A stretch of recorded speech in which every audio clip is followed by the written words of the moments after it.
Look at the state of you. Get your hands off that $10,000 casket. You made a promise. I am the reason you have any of this. Security! Remove this vagrant and check her pockets immediately! Two men in dark suits take the old woman by both arms.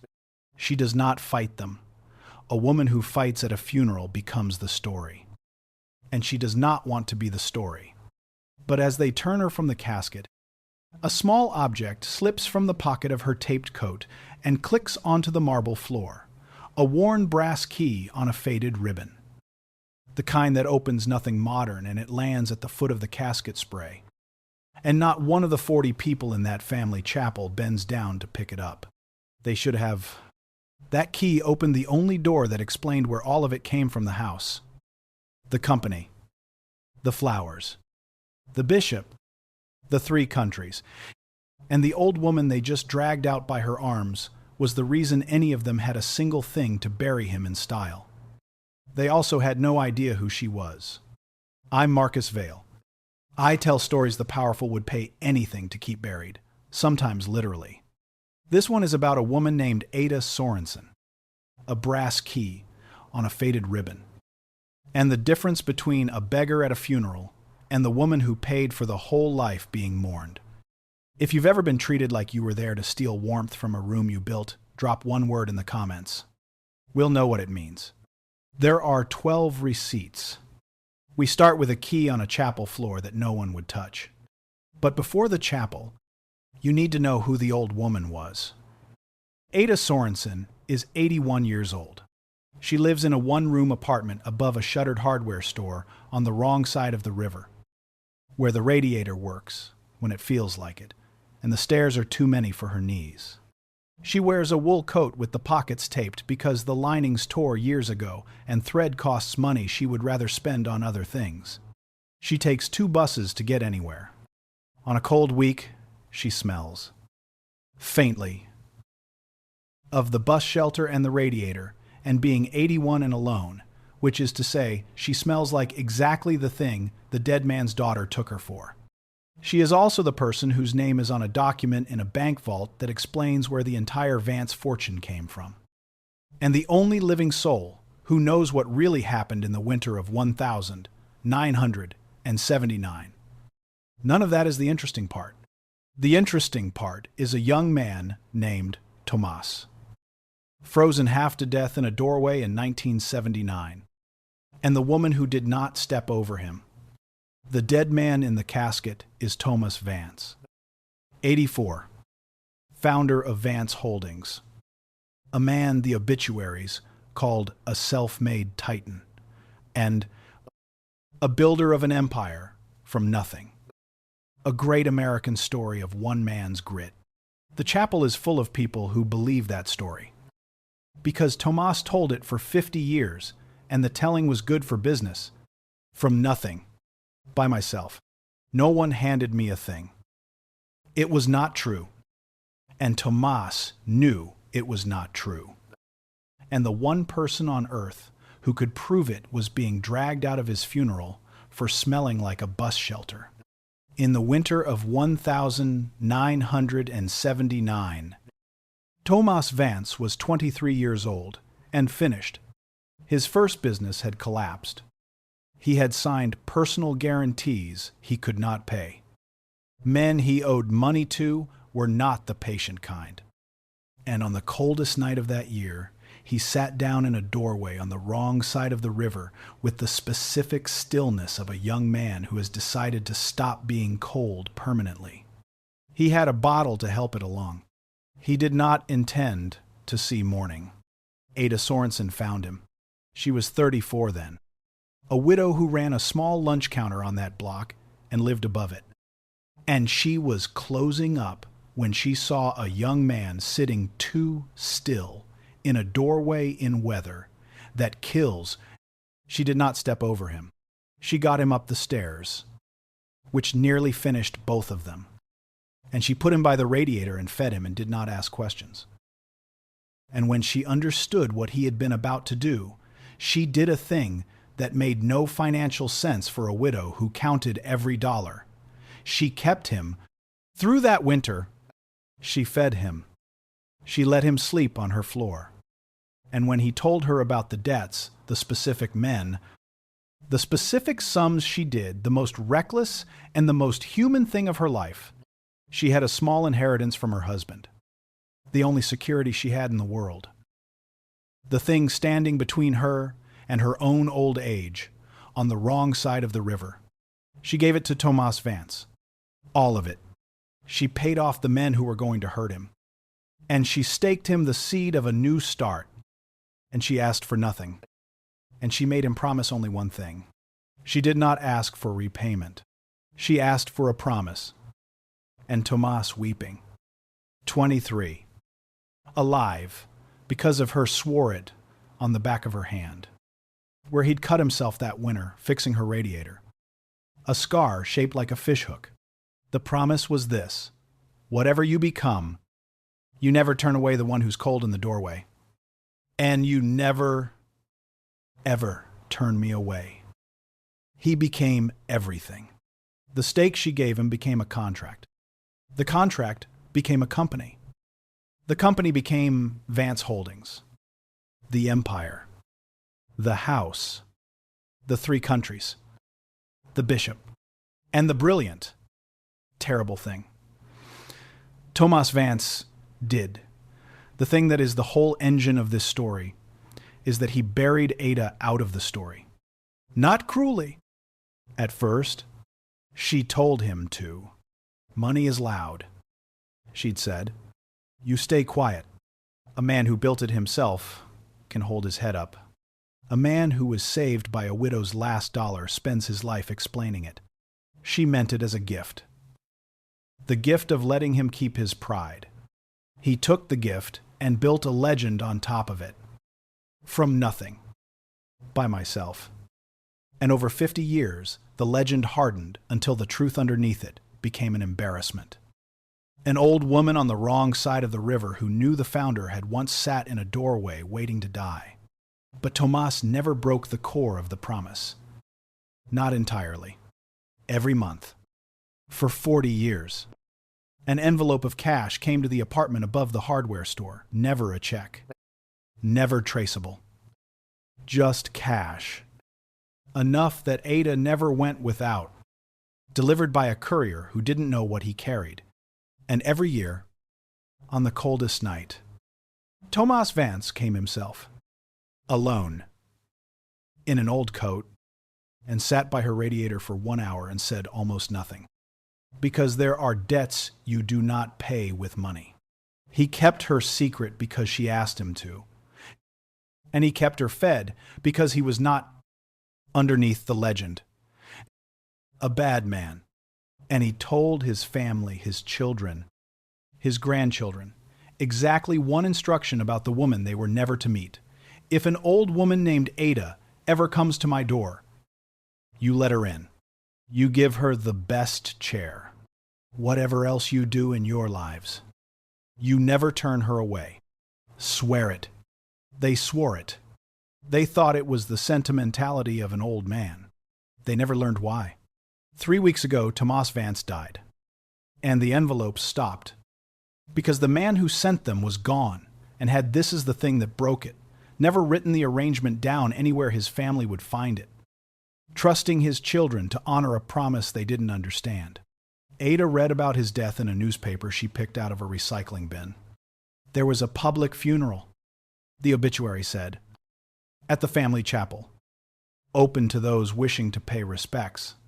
And Ada Sorensen, 81, who had pulled this man out of a doorway and given him her last dollar and kept his secret for 50 years and asked for nothing but a promise. Took 2 buses across the river to say goodbye to the boy she'd saved. That is the woman his daughter called a beggar and had dragged out by her arms. Let's rewind, because the next 10 minutes are the whole thing. And at the reading that follows, they will go back over every one of them. The funeral is a production. Vance Holdings is a public company now. The death of its founder is a news event. There are 400 people across the day. But the family chapel, the small private room where the casket lies before the main service, is for the inner circle. And it is guarded. Because in a room that full of importance, the last thing anyone wants is an interruption. The daughter running the room is Margaret Vance, 56, the founder's eldest, chief executive of the holdings now. She has spent her whole life inside the legend times. My father built this from nothing, by himself times, and she carries it the way people carry a story that flatters them, as though it were load-bearing, as though if it were ever not true, neither would she be. She has organized this funeral as a statement of exactly who the Vances are, old money that was never actually old, performing a dignity it bought. When an old woman in a taped coat shuffled to the casket and put a hand on it and started talking about a scar on her dead father's hand, Margaret Vance did the arithmetic of appearance in under 2 seconds and reached the only conclusion the coat allowed: a vagrant, drawn by the flowers and the warmth and the chance of a free meal, and a threat to the dignity of the day. Here is what Margaret Vance did not do. She did not look at the back of her father's hand, where there is, in fact, a scar shaped like a fishhook. Because the casket was closed, and because it would never occur to her to check a beggar's claim, she did not ask the woman her name, or rather she refused to hear it. Save it. She did not remember, or had never been told plainly enough to remember, the one instruction her father gave about a woman named Ada. She did not wonder why a vagrant would know about a private scar on a dead man's hand. She took one look at the coat and the shoes and the bus shelter smell and decided, and the decision was that the woman was there to steal times, check her pockets before she leaves. The chapel has a videographer. The family hired one to document the day, discreetly, for the memorial film in his camera, set up at the back to capture the casket and the mourners. Captured all of it. The old woman's hand on the casket. Get your filthy hands off. You reek of the street. Check her pockets. The guards. The brass key clicking onto the marble. And one person in that chapel did not look away. His name is Daniel Vance, and he is 19. Margaret's son, the founder's grandson. And he was standing near the back because funerals make him feel like a prop in someone else's pageant. He was close enough to hear the old woman say times he made a promise about me. He made all of you promise times, and something in those words snagged on a memory, his grandfather. 2 winters ago, gripping Daniel's wrist with surprising strength and saying, "If a woman named Ada ever comes, you let her in? You give her the best chair. You swear it to me." And Daniel, 16 and embarrassed, had sworn it the way you swear things to old men, to make them let go of your wrist. Ada. He watched his mother have an old woman dragged out of his grandfather's funeral, and he heard the name his grandfather had made him swear on. And the thing that turned over in Daniel Vance's chest is the thing that, within the week, is going to take the legend apart. Ada did not fight. As the guards turned her from the casket, she said the thing not to Margaret, to no one. Quiet. The way you say a true thing you have carried for 50 years, and never once been allowed to say out loud that Daniel would repeat to a lawyer, and that would travel further than any obituary. I'm the doorway he never told you about. I gave him everything I had so he could give you all of this. I didn't come for a meal. I came to say goodbye to the boy I wouldn't step over. Then the guards walked her out into the cold, past the 400 people in good coats, and a videographer's camera kept rolling, and the brass key lay on the marble at the foot of the casket spray, and the funeral of a self-made titan went forward over the body of a man who had not, in fact, made himself at all. Here is where it would have ended, where it ends 1,000 times. The old woman put back out into the weather. She was pulled from 50 years too late to return the favor, except for the 19-year-old who had sworn a promise to a dying man. Daniel Vance walked to the front of the chapel after the guards took her out and picked the brass key up off the marble. He turned it over. It was old, worn smooth. A ribbon faded past color, and stamped into the head of it, almost rubbed away, were initials that were not of Vance's. A. S. He did not know what it opened, but he knew the name his grandfather had made him swear on, and he knew his mother had just thrown that name out into the cold. And he did the bravest thing a 19-year-old can do at his own grandfather's funeral, which is to contradict his mother in front of the inner circle. Her name was Ada, he said, to Margaret, holding up the key. Grandpa made me swear. 2 years ago, he made me swear times that if a woman named Ada ever came, we'd let her in and give her the best chair. He made you swear it too, he told me. He made all of us swear it. That was her. That was Ada. And you just had her dragged out. Margaret Vance, in the worst sentence of her life, said, in front of the room, your grandfather made a lot of sentimental promises to a lot of people. Daniel, it doesn't mean we let every beggar who knows the old man's name paw at his casket. And Daniel said the thing that cracked it. Then how did she know about the scar? Because Margaret had not looked.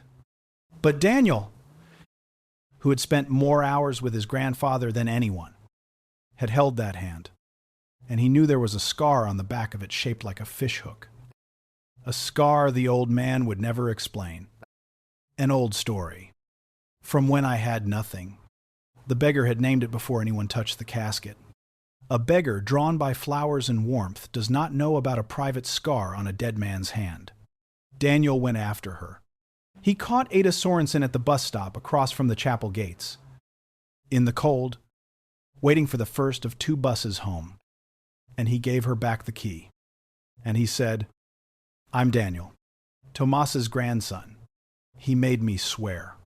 I'm so sorry. Please, what was the promise? And Ada, who had been thrown out of the funeral of the boy she saved, looked at a 19-year-old who had run out into the cold after her, and decided to tell one person the truth she'd kept for 50 years.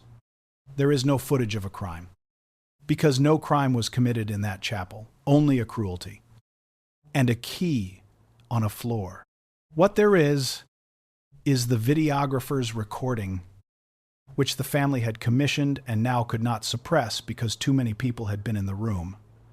The old woman's hand on the casket. Get your filthy hands off. You reek of the street. Check her pockets before she leaves. The guards. The key. The videographer, troubled, gave a copy to Daniel. Daniel gave it to the world. By midnight, the clip had been viewed 2 million times. By the next evening, the Storytime's CEO has elderly woman dragged out of her own father's funeral. Grandson says the dead man made the family swear to protect her times was national. What detonated was not a single line. Though Times check her pockets before she leaves, Times is a special kind of ugly to say over your father's casket. It was the shape of it, a woman in a taped coat, thrown out into the cold of a funeral, insisting she mattered to the dead man, dismissed as a beggar and a grandson holding up a brass key, saying Times, he made us swear. People can sit with a snob being a snob. They could not sit with the dawning possibility, visible in the grandson's face, that the beggar was telling the truth, and the family was burying the man's last wish along with the man. A hospice nurse wrote, I have watched 100 people die. The ones with money almost always have one name they whisper that the family doesn't recognize. The person who was there before the money? Watch. She's the person who was there before the money. 170,000 shares. A man who had been homeless wrote, somebody pulled me out of a doorway once. I have spent my life trying to find her to say thank you. If I die rich, and my kids throw her out of my funeral, bury me again. A woman wrote, and this traveled furthest. Every self-made man I have ever known was made by a woman nobody wrote down, usually for free, usually thrown out of the room the second the money arrived. Find out who she was to him. She did not know how exactly right she was. And the small things. The lunch counter that now stood shuttered on Ada's old block, a new owner. A young woman. Put a sign in the window. Ada Sorensen fed this neighborhood here for 30 years. Coffee's on the house this week in her name. A bus driver on Ada's route, recognizing her, started refusing her fare and would not be argued with. A retired courier, and this one mattered, saw the video and wrote a comment that an investigator would later read very carefully. I delivered cash to an apartment over a hardware store on the river for 11 years. Never knew who from or why. Same building they're saying that woman lives in. Vance Holdings' office issued a statement the next afternoon. 61 words. It mourns the passing of its founder. Asks for privacy for the family during this difficult time. And notes that an unfortunate misunderstanding at a private service is being treated as an internal family matter. 61 words. No name. No apology. It called dragging an 81-year-old woman out into the cold of a funeral, times an unfortunate misunderstanding. And it called the founder's 50-year secret times an internal family matter, which it was about to stop being. It did not say times Ada. It did not say times Beggar, or times dragged, or times promise.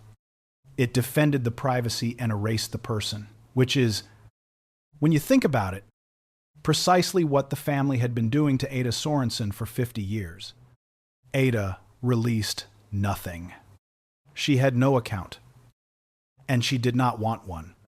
But Daniel Vance posted one thing, a photograph of the brass key on its faded ribbon. The initials times A, S, just visible. And one line. My grandfather made our whole family swear to protect a woman named Ada. My mother had her dragged out of his funeral for being poor. I gave her back her key. I am trying to find out what it opens. It was shared 2.5 million times in 3 days. And here is what the Vance family did not understand yet. The cruelty in the chapel was not the contempt. That was just the part the camera caught. The contempt was 50 years deep. A woman erased from the story she paid for. And it was about to come up out of a bank vault. The first thing to move was not money, it was the thing a public company runs on, which is the belief that its story is true. Within 2 days, the stock of Vance Holdings dipped on the kind of reputational noise that makes boards nervous. 2 institutional shareholders asked, in the careful language of people who own a great deal, for clarity regarding the matters raised. A charity that bore the Vance name and the founder's times, self-made times, mythology in its fundraising, paused a campaign. And separately. And this is the part that had nothing to do with the video. A probate process was already underway. As it is whenever a man with an estate that size dies. And an estate that size brings in people whose entire profession is finding out where the money actually came from and where it is actually meant to go. The person who took it apart was an estate lawyer, not a reporter, and her name was Carla Mendez. You may know the type. There is one in every story where the truth is written down somewhere the powerful hoped no one would look. Carla Mendez is 55. Before she became a probate and trusts attorney, she spent 14 years as a forensic accountant, untangling estates for a firm that served the very rich, the person they hired. Quietly, to find the mistress, the second family, the hidden account, the thing that would blow up the will, so the lawyers could decide how to manage it. She left because she got tired of finding the truth and watching it get sealed into a settlement she had taken on. Pro bono. After the video. A simple seeming question from a 19-year-old named Daniel Vance. What does this key open? And what did my grandfather actually promise? And Carla Mendez knew how to follow a dead man's money the way she once followed it for a living. The first thread. Carla started with the courier's comment times cash to an apartment over a hardware store on the river. 11 years. She found the courier, a retired man named Saul, who had kept, out of habit, a logbook of his routes.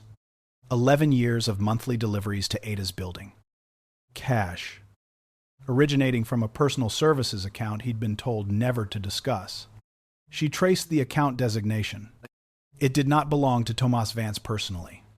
It belonged to a small, old, separate entity, a holding company within the holdings, with a name that meant nothing to anyone, Doorway Trust. She ran it twice. Doorway. The name was the confession. The wall. She wanted to know what Doorway Trust was, who funded it, and why. The trust's records were sealed within the estate, and the family, Margaret in particular, was now fighting to keep the entire probate private. So Carla went sideways. Sideways. First pass. A trust that has existed for decades and disperses money leaves a trail in the public record wherever it touches. Anything regulated? Carla pulled the original incorporation filings for the Vance companies, going back to the very beginning. The documents a public company must eventually file. And there, in the founding capitalization of the Times, First Times, Vance Company, The Seed, 1979. The one Tomas always said he built Times from nothing. By myself. Times was a recorded loan. The initial stake that started everything. From a single private lender. The lender was not a bank. It was a person. The name on the 1,979 founding loan was Ada Sorensen. The self-made empire had a lender of record, and she had just been dragged out of his funeral. Sideways. Second pass. Carla wasn't done. She wanted to know what the brass key opened, because a man does not give a woman a key for nothing. The key was old, stamped per A. S. Clearly not modern. She took it to the institution where the oldest Vance accounts had always been held, a private bank that had served Tomas since the beginning. And the key, an old-fashioned safe deposit key. It turned out to a box opened in 1980, opened a box that the bank's records showed had been maintained. Its fee paid. For 44 years. By Doorway Trust. Inside the box was a single envelope. And inside the envelope were two documents in Tomas Vance's own hand. The first was the original 1,979 agreement between Tomas and Ada, not a loan. It said plainly, not a debt, a gift, given freely, to be repaid only in kind. To the next one, cold in the doorway. And the second was a letter, written years later, that the family's lawyers would spend the next month wishing had never existed. The smoking gun. Carla read the letter 4 times. It was addressed times, to my children, to be opened if I have failed to make this plain while living. And Tomas Vance had, in fact, failed to make it plain, trusting a deathbed grip on a grandson's wrist to do the work of a document. It read, in part, is greater than everything we have began on the coldest night of 1,979 when I had decided to die in a doorway and a woman named Ada Sorensen did not step over me. She took me in. She gave me her last dollar, her whole security, her old age to pay men who would have killed me. And to start what became all of this, she asked for nothing. She asked me to keep one promise. Never turn away the one who is cold. And never turn her away. I have kept her secret because she asked me to. And I am ashamed to say, I let the world believe I did it alone, because the lie was good for business and good for my pride. Do not continue my shame. The truth is that you are not self-made, and neither was I. You are Ada-made. If she still lives when I am gone, she is to be cared for as the founder of this family. Because she is... And if any of you ever turns her from a door, any door, my door, your door, the door of this company, then you have understood nothing about where you come from. And you do not deserve to keep it. Night. V. You are Ada-made. If any of you ever turns her from a door, you do not deserve to keep it. There it was. Not a sentimental old man's vague fondness, a written instruction. In the founder's own hand. Naming Ada Sorensen as the origin of everything and binding his heirs to her care. Sealed in a box, her own key opened. Written precisely because he feared his children would do exactly what his daughter did at his casket. The cruelty in the chapel times, you reek of the street. Check her pockets, times, and the founder's letter, times, you are Ada-made. Times were the same truth seen from two sides. The family had thrown out. As a beggar. The woman their own founder had named as the source of all of it. Margaret had not merely been cruel.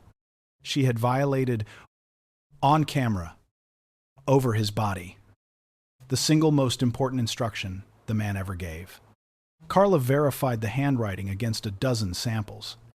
She matched the 1,979 founding loan to the incorporation filing. She matched Doorway Trust to the courier's 11 years and the 44 years of box fees. Then she called Daniel Vance. 19. And read him times. You are Ada-made. And the line went quiet in the way that has weight in it. I'm going to read this to the whole family, Daniel said. And I want her in the room when I do. While Carla worked, the family, Margaret, specifically came for Ada. There was no employee to fire and no flight line to ban her from. So the attack took the only shape it could, an attempt to discredit the old woman before the documents surfaced. Margaret's lawyers, not yet knowing what was in the box, moved to characterize Ada as an opportunist, times an elderly woman of limited means, making unsubstantiated claims against a grieving family of significant wealth. They suggested, in a letter to Daniel meant to bring him to heel, that Ada was likely confused, that her alleged relationship with the founder was the product of a vulnerable person's imagination, or worse, and that the family was prepared to protect itself from exploitation.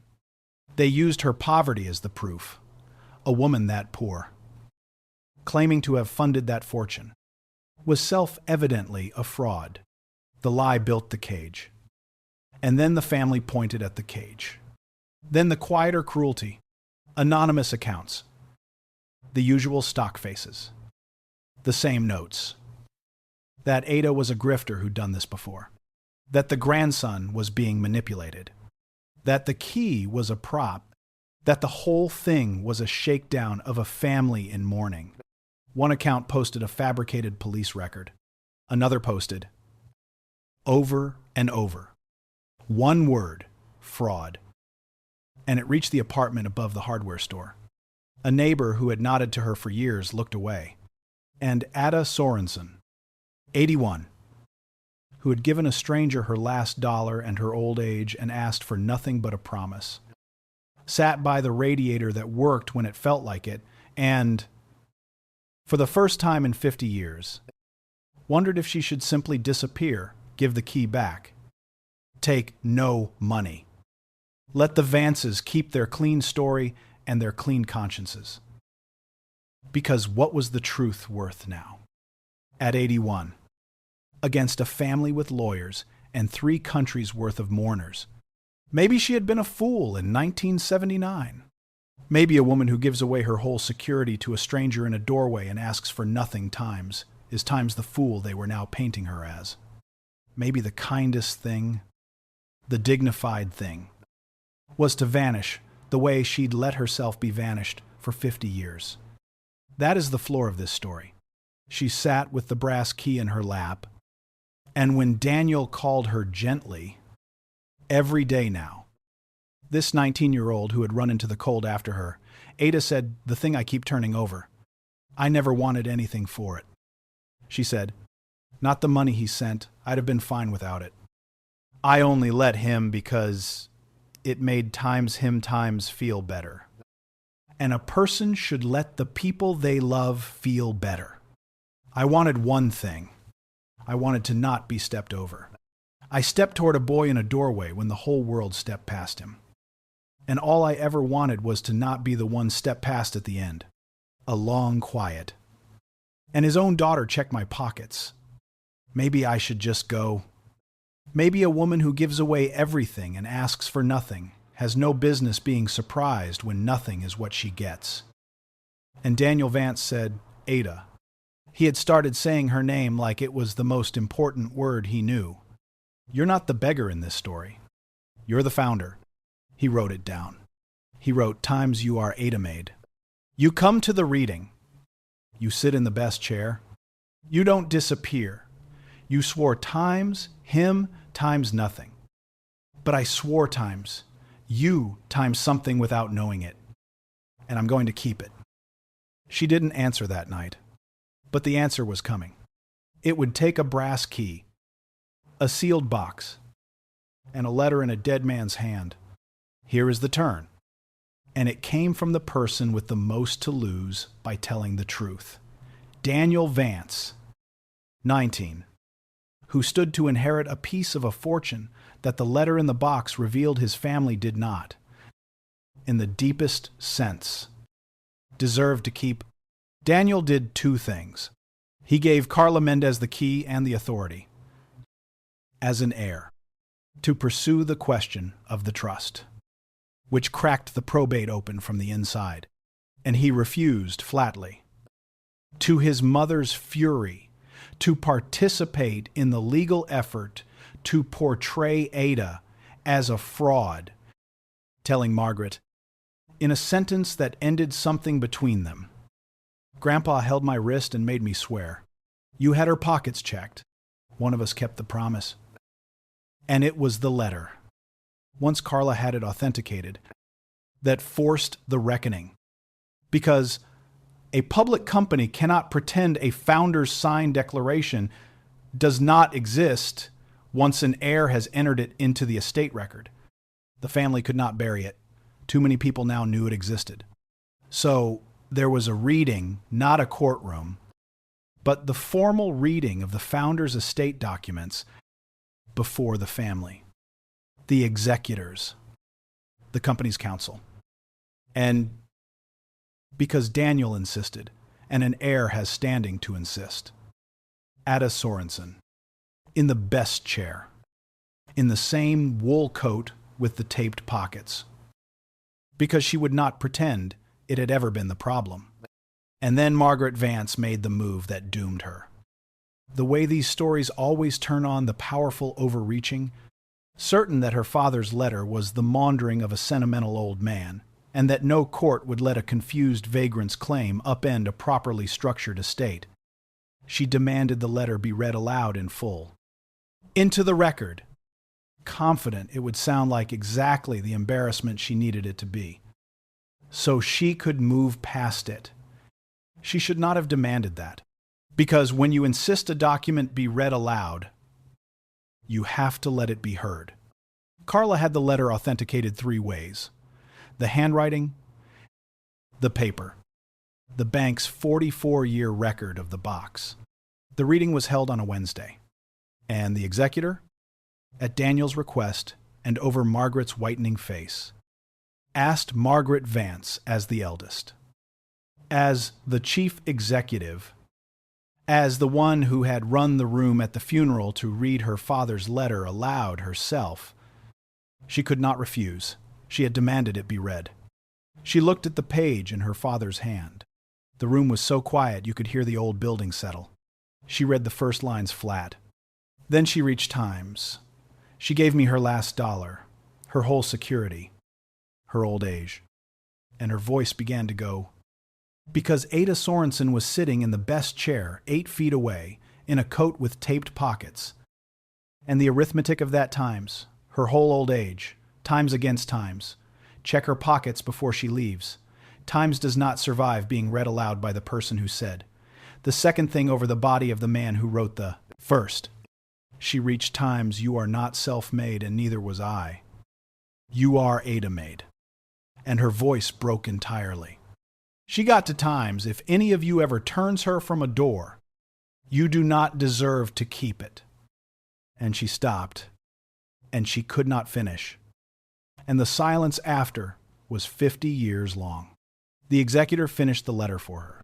No one in that room said the cruel thing or the triumphant thing. It was Ada who finally spoke. And she did not speak to Margaret. And she did not raise her voice. I didn't come to your father's funeral for any of this. She said, to the room. To no one. I didn't know about a letter. I didn't want the company or the money or the best chair. I came because in 1979, I decided not to step over a boy who'd given up.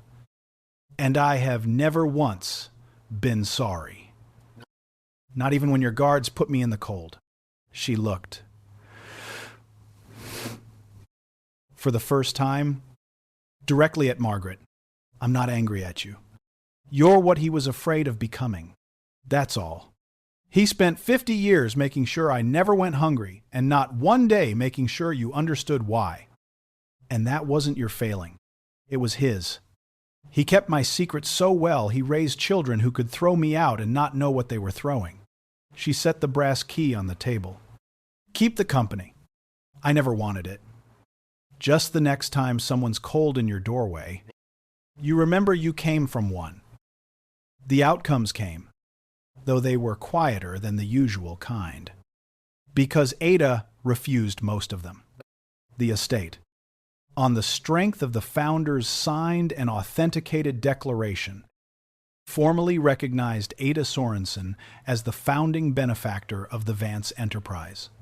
The executors moved to provide for her care as the founder of this family. Exactly as the letter directed. Ada declined almost all of it. She would not take an ownership stake, would not move into anything grand, would not be made. At 81, into the wealthy woman she had spent her life not needing to be. She accepted exactly two things: that the radiator in the apartment over the hardware store be fixed so it worked all the time and not when it felt like it. And that a fund be created, she named it the Doorway Fund.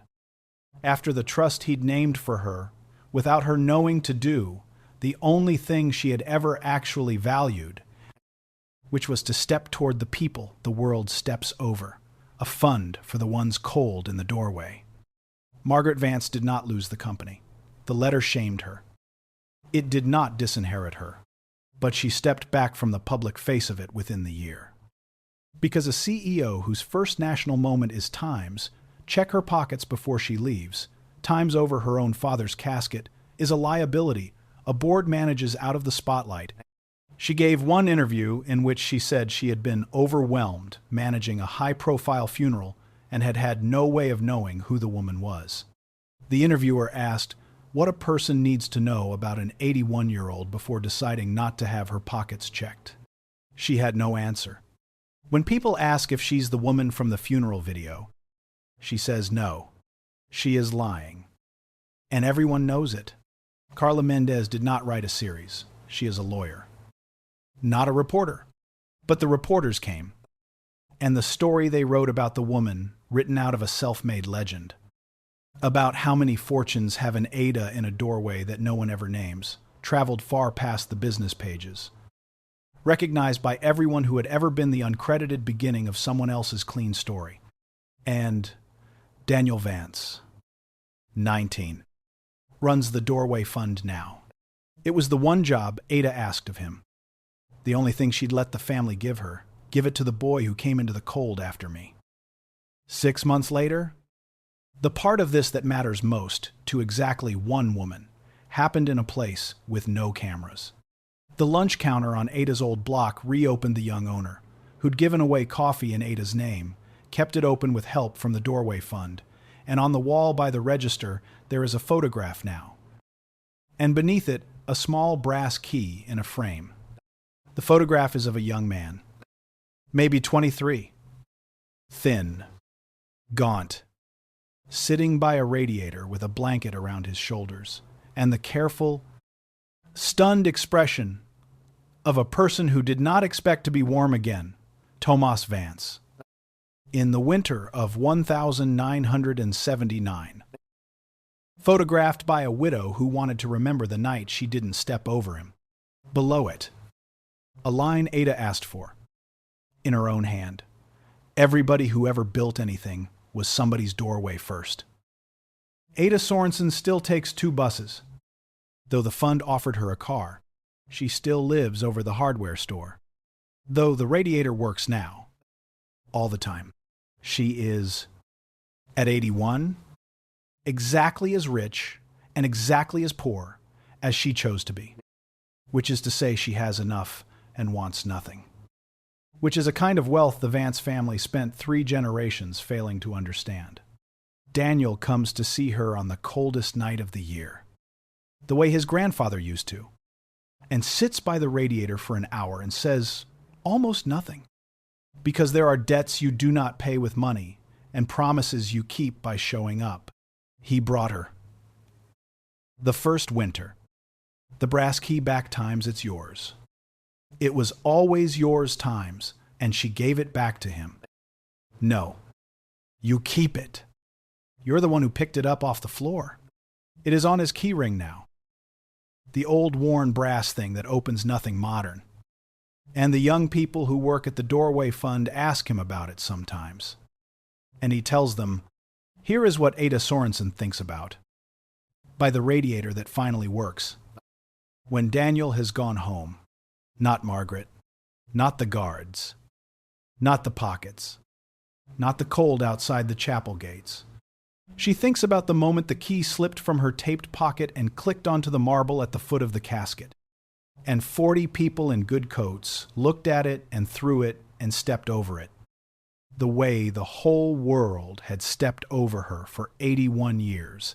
The way she had once, alone, refused to step over a boy in a doorway. And then she thinks about a 19-year-old who, after the guards took her out, walked to the front of the chapel and bent down and picked it up. That's the whole story. If you want it in one moment. Not the cruelty, not the letter. A key on a floor that explained where everything came from. Lying at the foot of a rich man's casket. And the difference between a family that deserved what it had and one that didn't. Whether a single person in the room would stop being certain long enough to bend down and pick up what the beggar dropped. She could have disappeared after the smear. After they made her wonder for a few nights whether giving everything away had only ever been foolishness. Most people would. That's what being thrown into the cold is for. She didn't, and not to make Margaret Vance read a letter aloud. Though she did. She stayed because a boy ran into the cold after her. And because somewhere tonight there is a young person sitting too still in a doorway, deciding whether to see the morning. And a person walking past who could choose to stop, and the difference between an empire and a frozen doorway is sometimes nothing more than one woman, 50 years ago, who did not step over. I told you this story because a family dragged an old woman out of a funeral for reeking of the street and tried to check her pockets and then read aloud, over the founder's body, his own letter naming her as the source of everything they had. No shouting, no revenge, just a brass key, a sealed box, a courier's logbook, and a widow's voice that spent 50 years saying times I only wanted to not be stepped over. Never decide what someone is worth by the coat they came in. Sometimes the beggar at the casket is the reason there's a casket to stand around. If this one stayed with you, you know what to do. Like it. Share it with someone who needs to hear it. And subscribe, because somewhere tonight, there's another room full of people in good coats. Certain they made themselves, stepping over the doorway they came from. Tell me in the comments about the person who didn't step over you. I read every one. Her name was Ada Sorensen. It's on the wall by the register now. Next to the key. Say it.